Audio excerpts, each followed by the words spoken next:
तो electricity bill, मेरा जो सवाल था वो है इलेक्ट्रिसिटी बिल, कैसे इलेक्ट्रिसिटी बिल कैलकुलेट करेंगे। तो सवाल क्या था, सवाल स्क्रीन में लिखा हुआ है, 0 to 100 यूनिट तक ₹5 पर यूनिट यूजर को पे करना पड़ेगा। अगर यूजर 100 से ज्यादा खर्चा करता है, 101 से 200 तक, तो यूजर को पर यूनिट ₹8 खर्चा करना पड़ेगा, ₹8 पेमेंट करना पड़ेगा।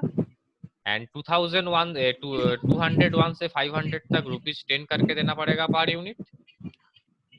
अगर 500 यूनिट से ज्यादा हो जाता है तो ₹15 पर यूनिट यूजर को पे करना पड़ेगा। ये था सवाल, ये कॉपी में तुम लोग का नोट किया हुआ है। जो लोग रिकॉर्डिंग देखोगे वो पहले क्वेश्चंस नोट कर लो, उसके बाद आंसर बनाओ।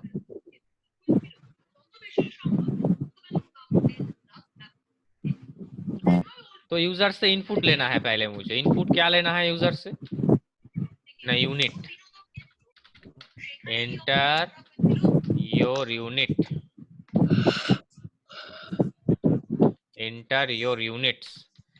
यूनिट्स यूजर से लेना है जो यू में जाने वाला है। अब यूजर कितना यूनिट खर्चा करेगा वो पता नहीं, यूजर जितना भी यूनिट खर्चा करेगा वो यहाँ पर लिखेगा। वो 10 यूनिट हो सकता है, 20 यूनिट हो सकता है, 50,000, कुछ भी यूनिट्स हो सकता है। जो भी यूजर यूनिट खर्चा करेगा वो यू में ट्रांसफर हो जाएगा। आउट मतलब प्रोग्राम जब रन चलेगा, यूजर जो भी वैल्यू देगा, जो भी अमाउंट देगा, वो यू में ट्रांसफर हो जाएगा, यूनिट में ट्रांसफर हो जाएगा। मुझे क्या निकलना है? मुझे अमाउंट निकलना है, यूजर को पे कितना करना पड़ेगा वो निकलना है। तो यहाँ पर हम लिखेंगे अगर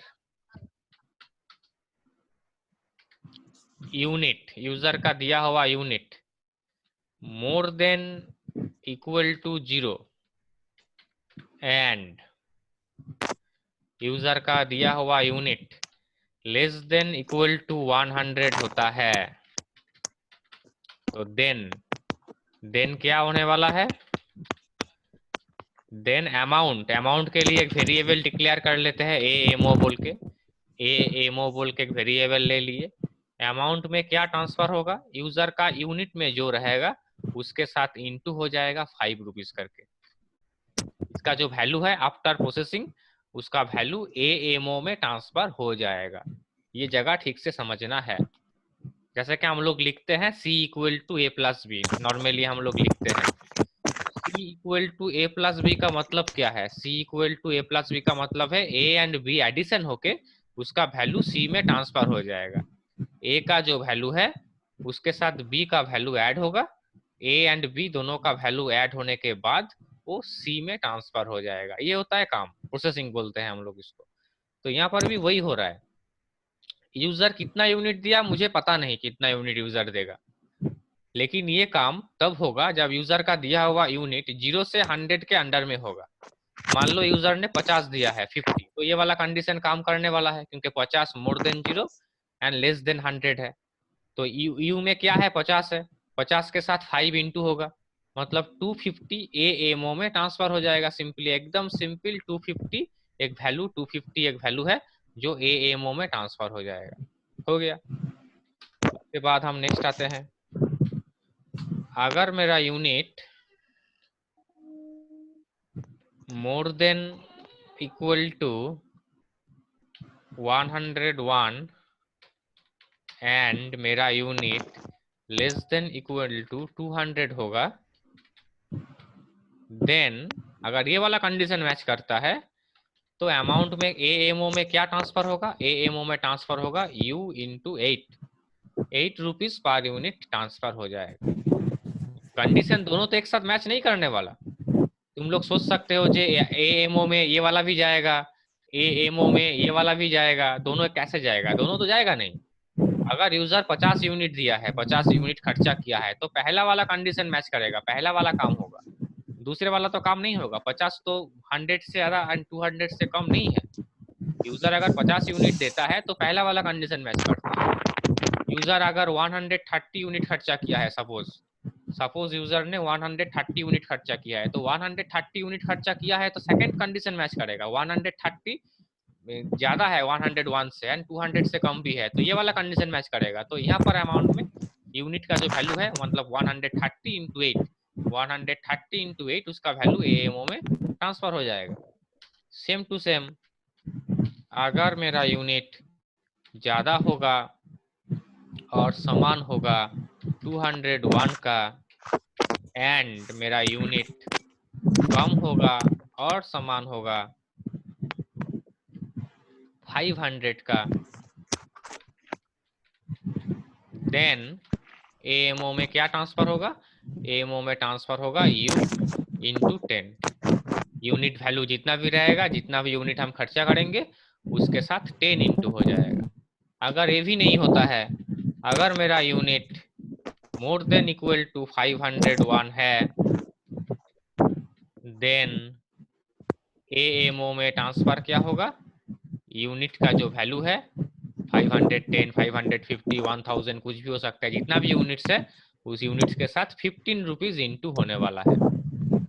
तो 4 कंडीशन लगा है यहाँ पर। मेरा कंडीशन मेरा 4 था क्वेश्चंस में, तो प्रोसेसिंग में भी आंसर का आउटपुट देने के लिए भी 4 कंडीशंस यहाँ पर लगा है मेरा। अब ये चारों कंडीशन एक साथ काम नहीं करेगा। यूजर जो भी वैल्यू देगा, यूजर जो भी वैल्यू देने वाला है, यहाँ से एक ही कंडीशन काम करने वाला है मेरा, चारों कंडीशन यहाँ पर काम करने वाला नहीं है। और ये होने के बाद हम इसका आउटपुट देख सकते हैं। इसका आउटपुट हम देखेंगे, प्रिंट, एक मैसेज दे दिए, अमाउंट इक्वल टू एएमओ।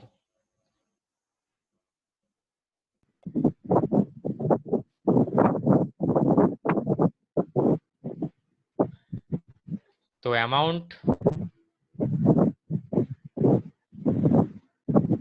मेरा स्क्रीन ही गायब हो गया, जूम का स्क्रीन में कर रहे थे। तो अमाउंट को लास्ट तक मुझे प्रिंट करना है।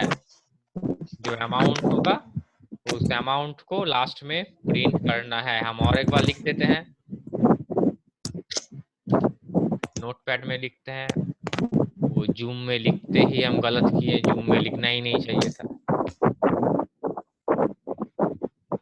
तो जैसे हम बता रहे थे, अगर मेरा यूनिट ज्यादा है और इक्वल है 0 and unit under 100, then AMO के अंदर क्या जाएगा? Unit into 5। अगर ये कंडीशन मैच नहीं करता है तो दूसरा कंडीशन, यूनिट अगर less than equal to, unit अगर ज्यादा होगा और समान होगा 101 का, and unit less than equal to होगा 200, देन एएमओ में क्या ट्रांसफर होने वाला है? Unit into 8। If unit greater than equal to 201 and unit less than equal to 500, then amount equal to unit into 10। ये जो कीवर्ड्स है उसको हम कैपिटल में लिख रहे हैं, मतलब ये सब काम करने वाला है, इसीलिए कैपिटल में लिख रहे हैं समझने के सुविधा के लिए। इफ मेरा unit more than equal to 501 होगा, देन एएमओ में क्या जाने वाला है? एएमओ में जाने वाला है यूनिट वैल्यू इंटू 15। और ये प्रोसेसिंग होने के बाद मुझे प्रिंट स्टेटमेंट क्या करेगा? जो भी दिखाएंगे प्रिंट करेगा। एक मैसेज देते हैं, बिल अमाउंट इक्वल टू, ये तो कोटेशन के अंदर लिखा हुआ है, बिल अमाउंट इक्वल टू, ये जो बात कोटेशन के अंदर लिखा हुआ है, मतलब जैसा है वैसा ही दिखाएगा, कॉमा एएमओ। ये कॉमा देके जो एएमओ लिखे, एएमओ में क्या होगा? ये तो कोटेशन के अंदर नहीं है, मतलब ये वेरिएबल है। द वैल्यू ऑफ एएमओ यहाँ पर डिस्प्ले होने वाला है। अब वैल्यू ऑफ एएमओ डिपेंड करेगा यूजर क्या देगा उसके ऊपर। पहला वाला लाइन हम लिखे नहीं, तो तुम लोग लिख चुके हो शायद, हम लिख देते हैं यहाँ पर। Yes sir.